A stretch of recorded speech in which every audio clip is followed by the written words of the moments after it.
On the ninth Sunday of the season, we call to mind the values and covenant section of our Unitarian Universalist bylaws, which says, "Love is the power that holds us together and is at the center of our shared values.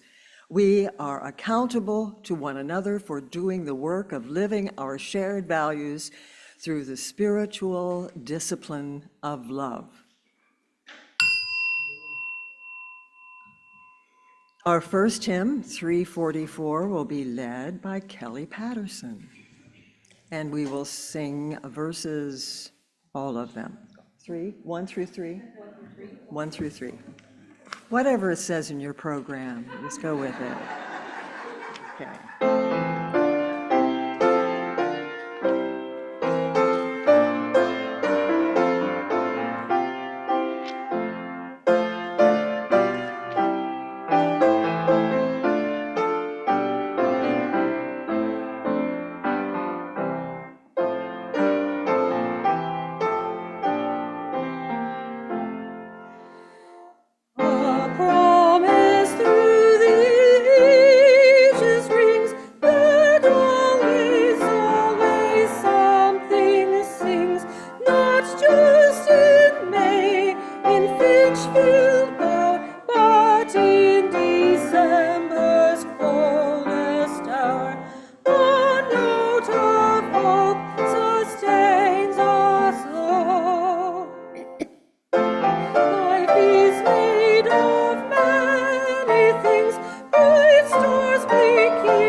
Good morning.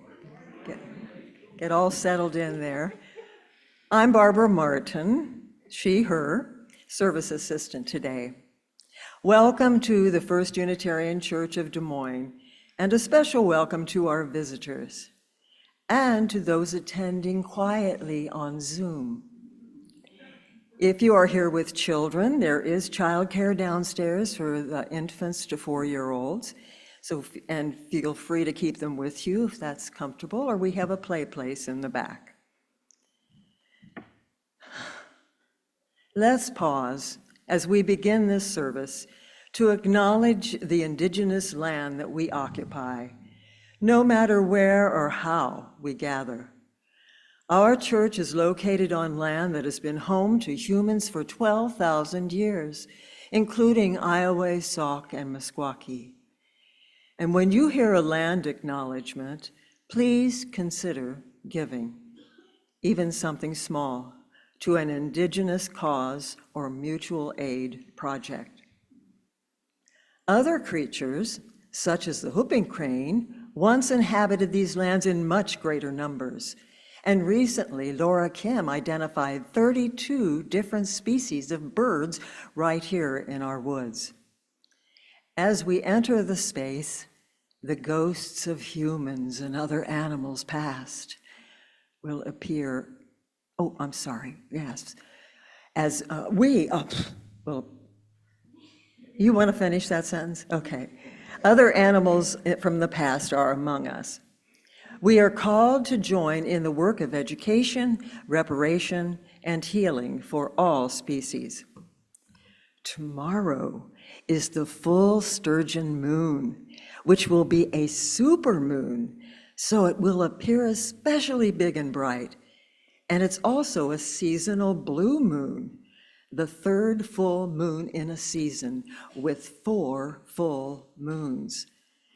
So if there's anything that you only do once in a blue moon, now's the time. Thank you, Sarah. She put that. Our purpose is to associate ourselves together for the study and practice of morality and religion, as interpreted by the growing thought and noblest lives of humanity, hoping thereby to prove helpful one to another and to promote truth, righteousness, and love in the world. This bond of union is reiterated in our mission to love radically, grow ethically and spiritually, and serve justly. It's a blessing you were born. It matters what you do. Your experience of the divine is true, and you don't have to go it alone.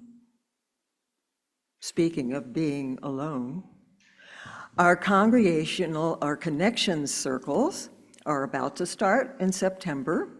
These are small groups who meet monthly to explore the monthly theme, and this September it will be Covenant, and build relationships. And you can sign up to participate through the intercom or contact Faith Leonard, our Congregational Life Director, and she especially wants to know of you who would be willing to facilitate those groups. Our children's and youth classes will begin September 22nd. And anyone considering facilitating those should also reach Faith. And watch your intercom and the website for how you can sign up your children and get them ready to be in the program.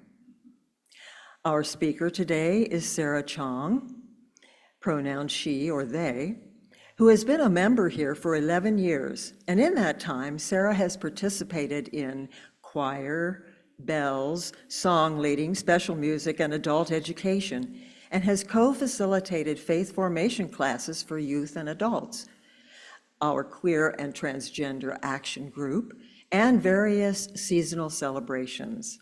She is not a stranger to any of us. Today, they will share a little of their story and reflect on balance, resilience, and hope. 30 minutes after the service, all are welcome to attend a forum in Griffin Hall, inviting you into conversation about today's service theme.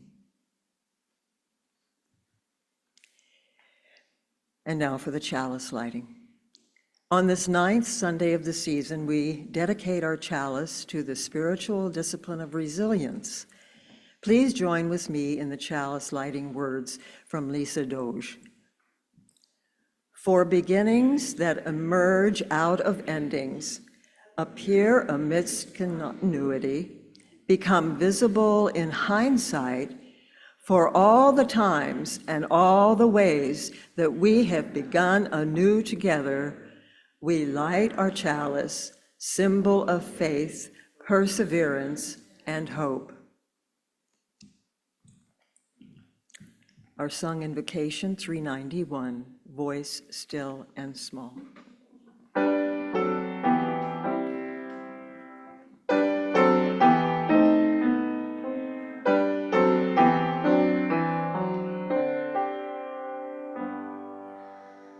Voice still and small, deep inside, oh, I hear you call, singing.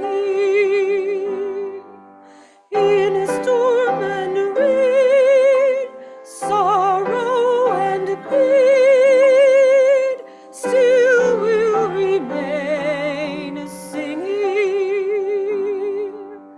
Calming my tears, quenching my fears, through all the years, singing. Now we invite Barb Glass to the podium for our pastoral care words.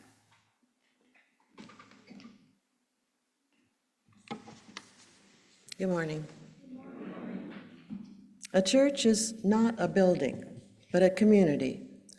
As a community of human hands and human hearts, we come together to share our laughter and our tears, and to bear witness and minister to one another.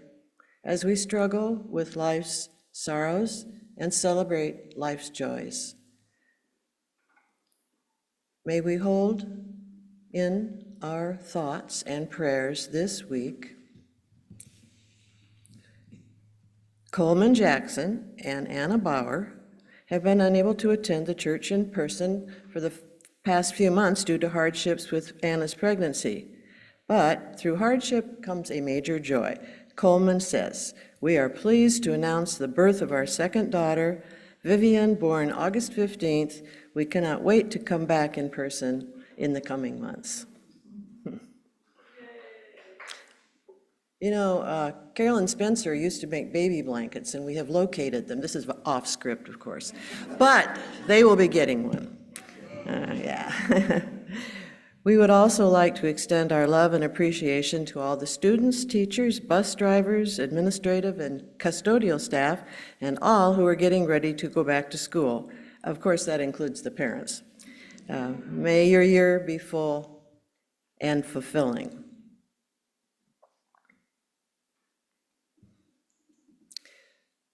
Please share now, either out loud or in the chat, the names of those you are holding in your hearts.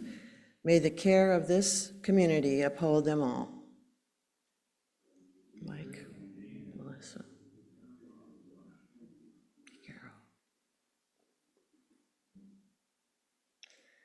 May the light of our community shine on the broken places of the world.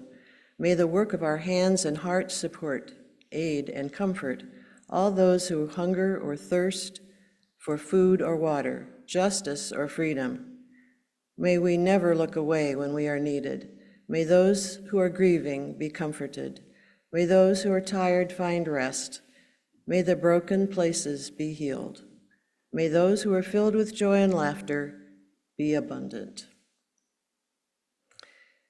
We now light 3 candles. We now light 3 candles.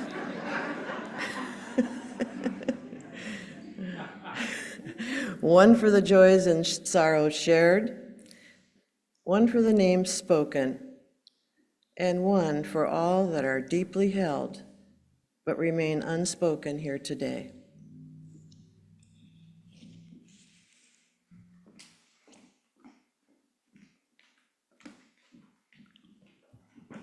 Rather than reading you a passage for reflection, today we should like to sing it to you.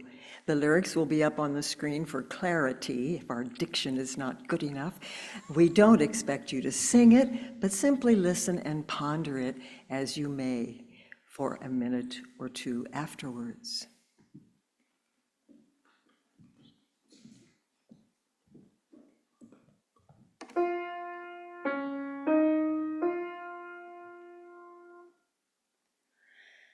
Be like a bird who, halting in her flight, on a limb too slight, feels it give way beneath her, yet sings, sings, knowing she has wings, yet sings, sings, knowing she has wings. Be like a bird who, halting in her flight, on a limb too slight, feels it give way beneath her, yet sings, sings, knowing she has wings, yet sings, sings, knowing she has wings. Be like a bird who, halting in her flight, on a limb too slight, feels a give way beneath her, yet sings, sings, knowing she has wings, yet sings, sings, knowing she has wings. Be like a bird who, halting in her flight, on a whim too slight, feels it give way beneath her, yet sings, sings, knowing she has wings, yet sings, sings, knowing she has wings, yet sing sings like a sings, bird. knowing she has wings, yet sings, sings, knowing she has wings.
Our first reading is called The Guest House by Sufi poet Rumi. This being human is a guest house. Every morning, a new arrival, a joy, a depression, a meanness, some momentary awareness comes as an unexpected visitor. Welcome and entertain them all, even if they're a crowd of sorrows who violently sweep your house empty of its furniture. Still, treat each guest honorably. He may be cleaning you out for some new delight. The dark thought, the shame, the malice, meet them at the door laughing and invite them in. Be grateful for whoever comes, because each has been sent as a guide from beyond.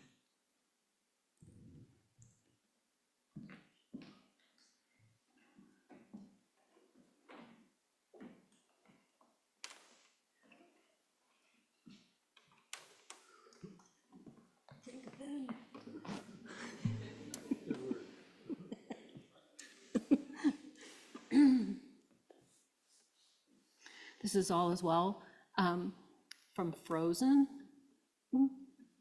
And I'm doing it as a lullaby.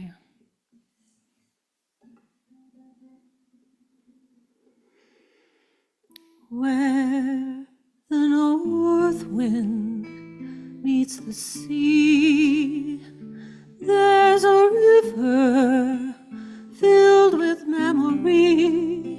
Sleep, my darling, safe and sound, for in that river all is found. All is found, where all is lost and all is found. In her waters, deep and true, lie the lessons and a path for you. Dive down deep into her sound, but not too far, or you'll be drowned. She will sing to those who hear, and in her sound all magic flows. Can you breathe what you most fear? Can you face what the river knows?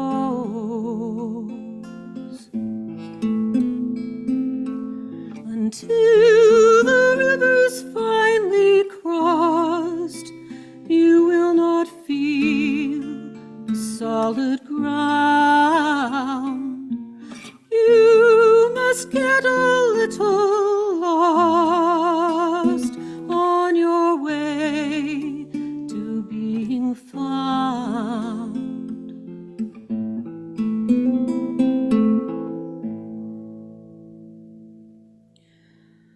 Where the north wind meets the sea, there's a mother filled with memory. Come, my darling, homeward bound, where all is lost and all is found.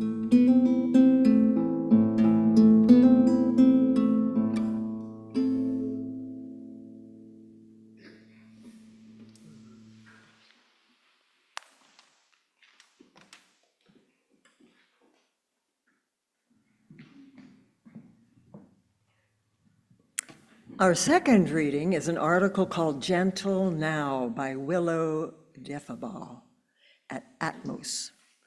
It begins with a quote by Black Nobel Prize winning author Toni Morrison. The quote is, "It's not possible to constantly hold on to crisis.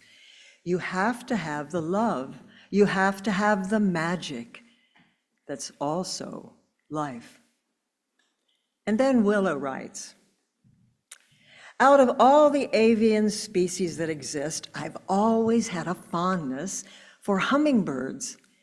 Perhaps that's why they're the closest creatures that we have to fairies. The way their small wings flutter in flight from flower to flower, humming along. There's something magical about an animal that has its own song.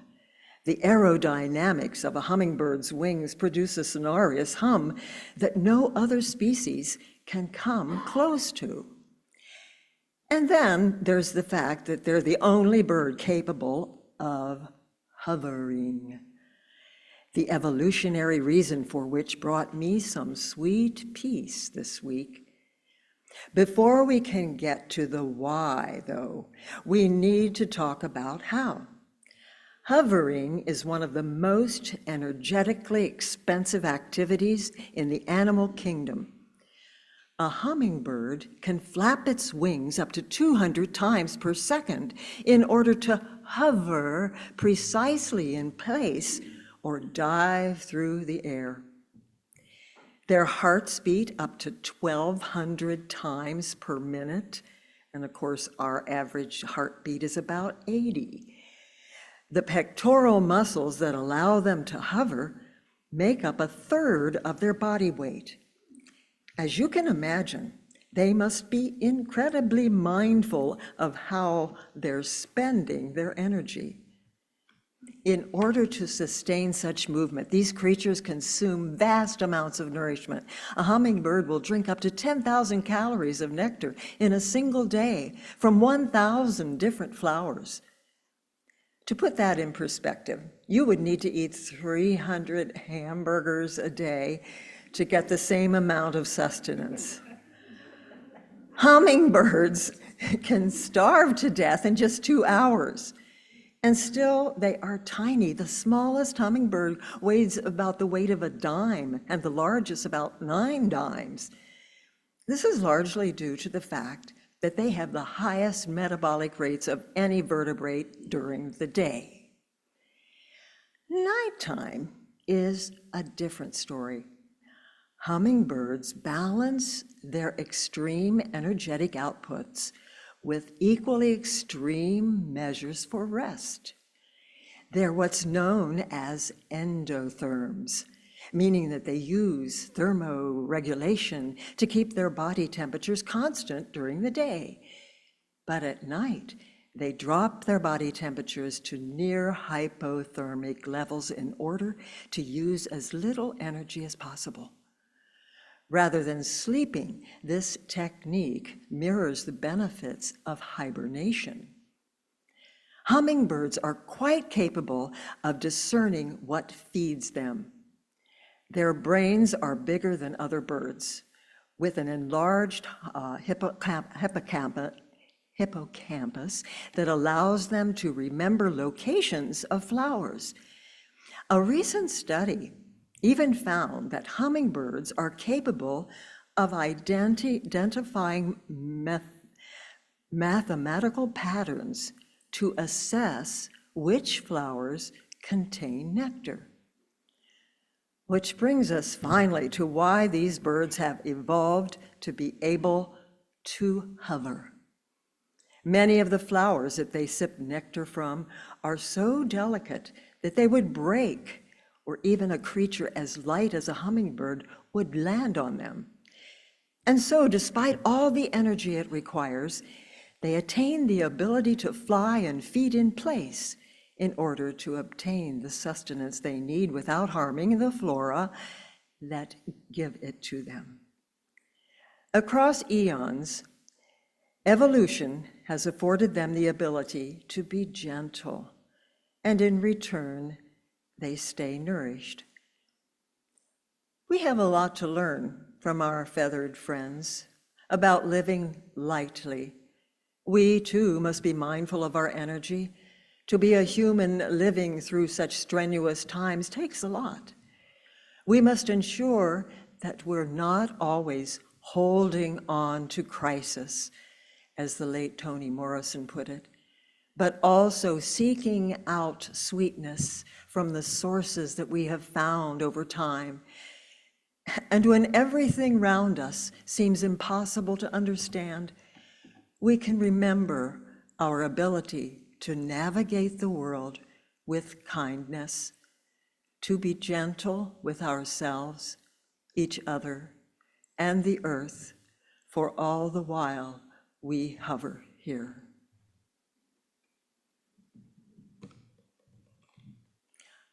Our next song, Winds Be Still, number 83.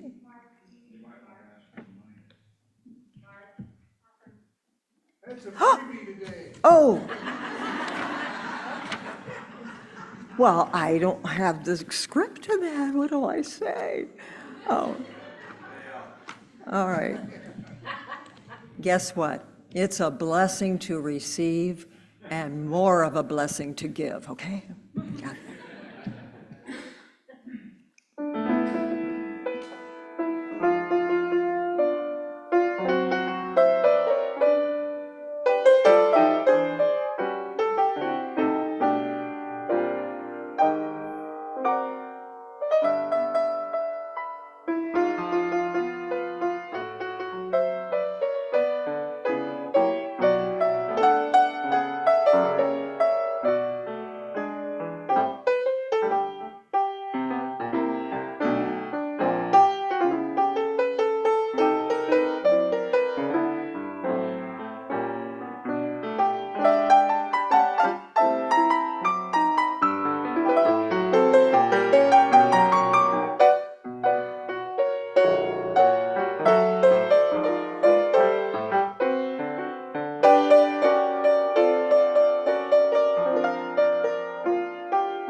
Next to him is Woods Be Still, number 83.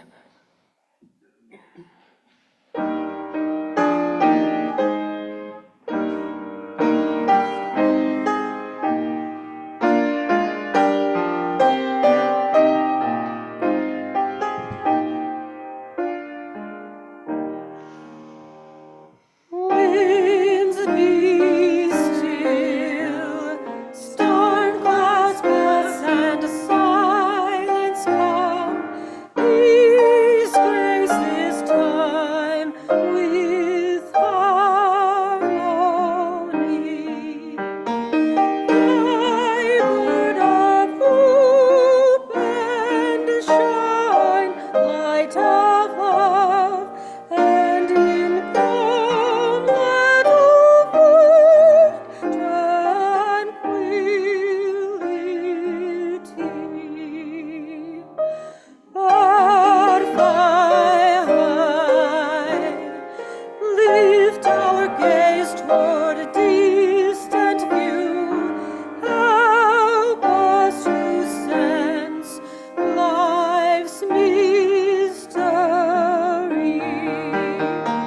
Fly high and far, and lead us each to see how we move through the winds of eternity.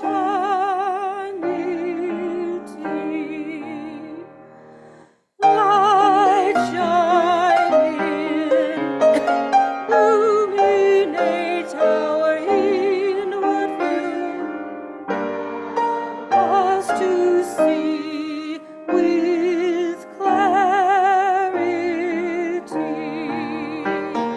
Shine bright and true, so we may join the songs in new sounds that become full symphony.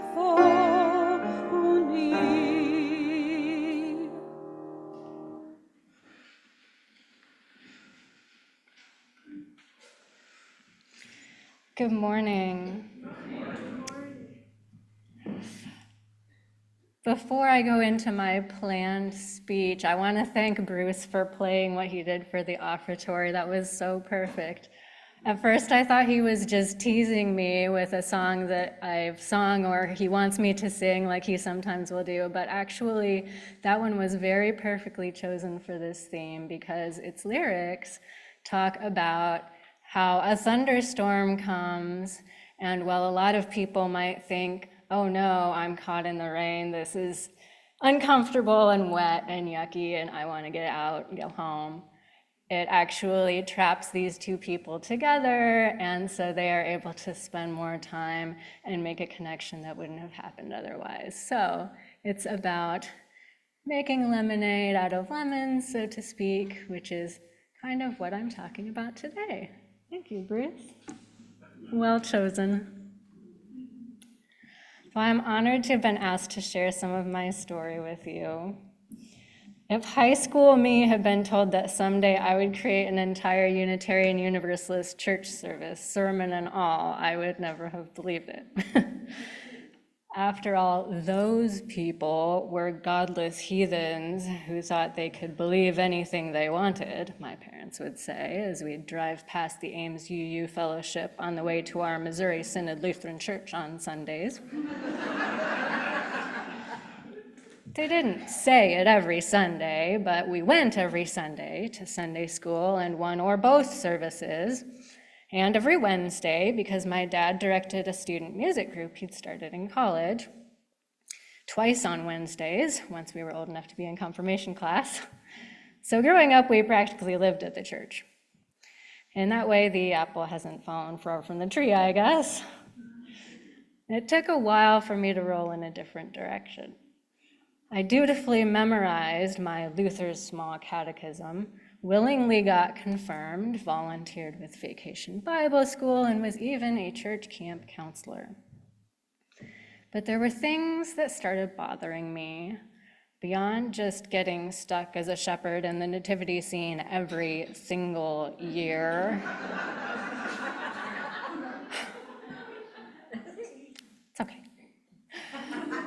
Why weren't women allowed to be pastors or even to help serve communion? And did they really think my uncle probably didn't go to heaven unless he repented of his homosexuality before he died of AIDS? Supposedly there were Bible verses to back these things up. And what did it mean for me when at age 16 I fell hard for a girl and eventually realized that what I'd seen as fascinations with certain females, including some in my dad's church music group from about the age of 5, were really crushes. I'd always been interested in exploring new things. My favorite Sunday school classes were the ones where kids from some other church would come visit and tell us about their beliefs, or we'd take a field trip to another church and learn about that. There wasn't a whole lot of diversity, though. So when I hit college, I branched out and tried a bunch of different churches on my own, which still didn't have a lot of non-Christian diversity, but at least included Unity and UU. And I went to every international student club event I could, which sometimes revealed bits of religion. I tried attending an LGBT Bible study, which didn't really get off the ground, and the New Age Philosophies Club, which I found fascinating. With a friend there for moral support, I tried a public spring equinox ritual at the UU and found it very moving and not at all scary. But soon, I ended up spending my Sunday mornings working in event services and just doing solitary study in my free time. Music school in Creston was very intensive, so I took a break from church during that time. There weren't many options there anyway. And when I moved back to Ames, for a few years, I sang for modest pay in an Episcopal choir, which I liked because it was more ritualistic and more open-minded than what I'd been raised with. But I liked the more open-mindedness, variety, and academicness, yeah, that's a word, of the UU. So that was where I went during the summer when I could drag myself out of bed for it. Eventually, I moved to West Des Moines, and there was no question that this was where I wanted to attend church. I didn't even explore anywhere else, which is unusual for me with my craving for variety. I dove in head first and haven't looked back, as they say. But if I do look back, I can see that I still carry aspects of my early spiritual life with me. Church is still incredibly important to me, and it's important for me to have my kids in faith formation classes. But I want them to explore for themselves what they each find meaningful and not just be told what we believe. I believe Jesus lived and was a great revolutionary who in many ways set a great example for people to follow. I believe that he was divine and that we all are, though some people, including him, in my opinion, exhibit divinity more clearly and potently than others. I've learned that there's a lot of overlap between different Christian and non-Christian religions, and I feel they're all trying to interpret the same things. I believe there's value to be found in all of them, but that ours is perfect and the only one that's right. Kidding. I believe that love is God, and that music is a spiritual practice and language. I believe that focused energy has the capacity to manifest change, whether you call it prayer, magic, activism, optimism, or any other number of names. And probably with its roots in the Christian idea that everything happens according to God's will, I also believe that events unfold as they're meant to, and thus, on a grand scale, all is well with the universe, even when it sometimes seems like our personal world, or even our planet as a whole, is falling apart. Those last few are especially important to my entire worldview and shape everything I do. They're always there, like a quiet underground stream. But it's in times of distress that they really clearly surface. How many people, even if they don't really believe in any kind of deity, when faced with a real hardship, will still pray, please let me get this job, or ask others who are religious to pray for the recovery of their loved one who's in the hospital? Even asking someone else to pray reveals that we see some value in that action, that we have some belief in it, even if we don't believe we are capable of it. Similarly, while we may marvel at the beauty of nature or a well-played piece of music, they may not make us ponder the meaning of life the way a crisis can. But when our world is turned upside down and all we can do is fall to our knees wailing, "Why?" Suddenly, many of us start seeking answers to spiritual questions we're usually content to ignore, such as, why do bad things happen to good people? Is there something I should have done better? Or what do I believe happens when people die? This is natural and a healthier reaction than denial. We've been shocked into realizing how important something is. Sometimes it may take something drastic to wake us up to a change we need to make, or to appreciation of the life or people around us. This is where we need to have the grit of a hummingbird, working their tail off to stay where they need to be at that moment, to hover with the big questions, to work through the grief, to do what you have to do, both with the struggle of the moment and with the responsibilities that unfortunately rarely go away during a time of crisis, like taking care of the kids or convincing yourself to eat even though nothing sounds good.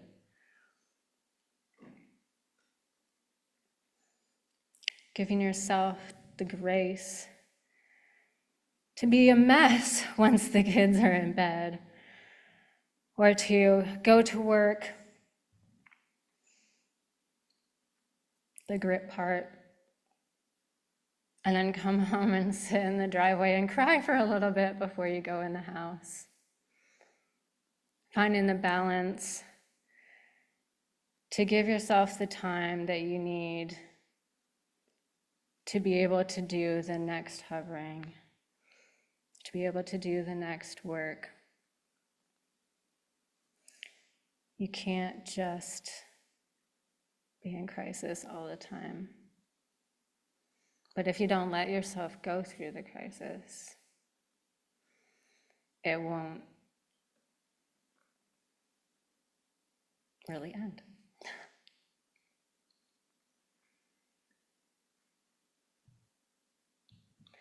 And I think that's what Rumi is talking about, partially. We have to go through those things. We have to let them in. He kind of takes it to extremes. But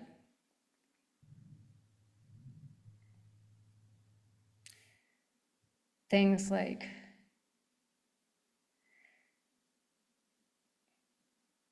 going through my divorce, and then subsequently being disowned by another friend who meant the most to me.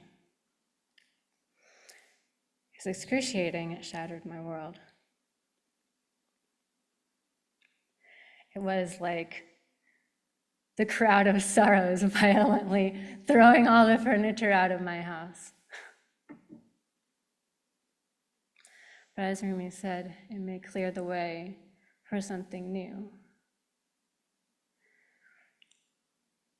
Sometimes in hindsight, we may see something that we didn't realize before. What was painful in the moment, and may still be, might serve a higher purpose. If my life hadn't been cleared out in that way, there wouldn't have been room for me to make a later connection with someone else who really needed the kind of unconditional love and pouring out of everything I had in ways I hadn't even imagined.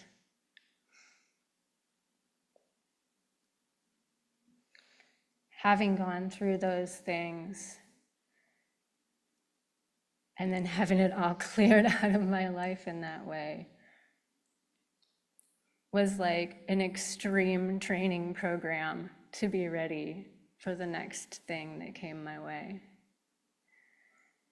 Which, while it was hard and still is, was in so many ways a blessing.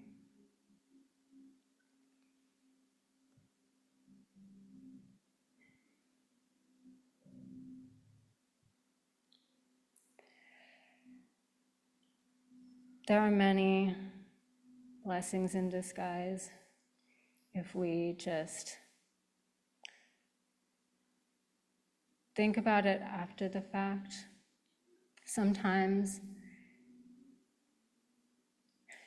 if we're really good, we might be able to convince ourselves in the midst of something that surely there is a higher reason it's happening. Maybe there is someone who needs us. Maybe it creates space for something else to be possible. I'm by no means saying that horrific things like violence, slavery, interpersonal trauma, or other atrocities are okay. Rather, that there's always some glimmer of light in the darkness, some lesson to be learned, something positive to hold on to or reach for. Like early UU Norbert Chapek holding a simple flower communion with fellow prisoners at Dachau concentration camp. He may not have made it out alive, but some people did. And maybe it was that radical act of hope in a place whose gates literally commanded entrance to abandon hope that may have bolstered the spirits of a few people just enough that they somehow managed to live to tell about it. To me, that's a kind of resurrection story.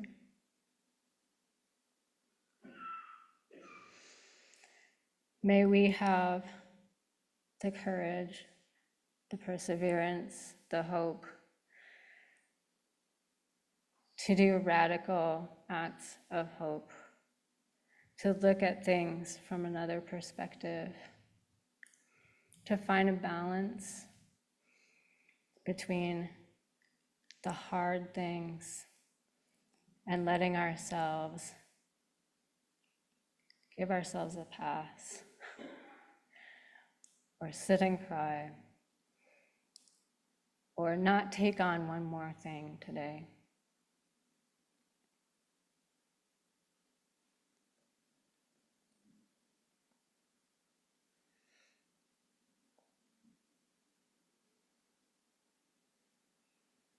May we be like the hummingbird, hovering and hibernating,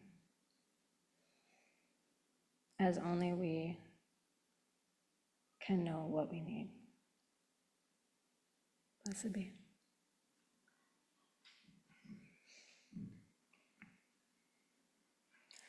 Our closing hymn, I have updated the lyrics on the last verse to be more inclusive. So for verse 5, if you will refer to the slides rather than your hymnal, that would be wonderful.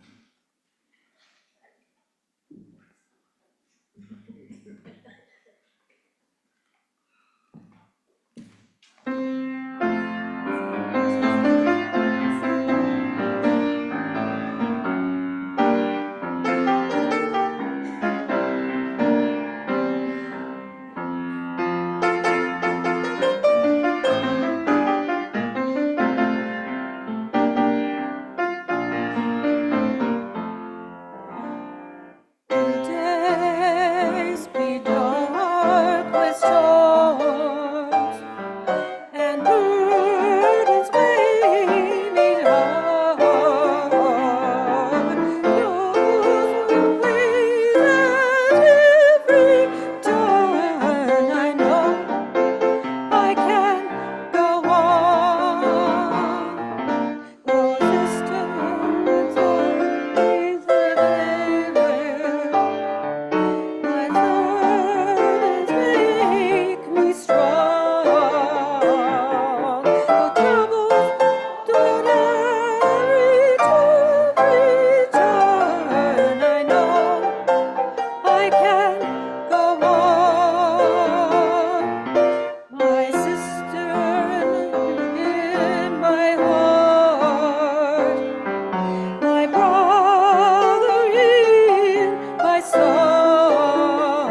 Every day brings struggle.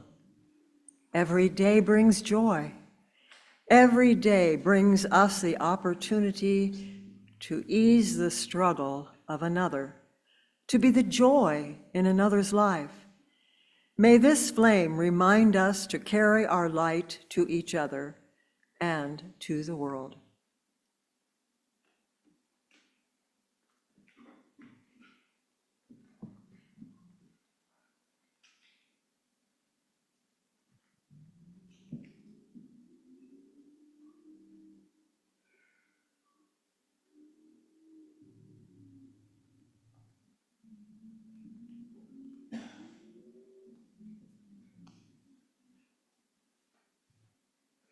May you have enough happiness to make you sweet, enough trials to make you strong, enough sorrow to keep you human, enough hope to make you happy.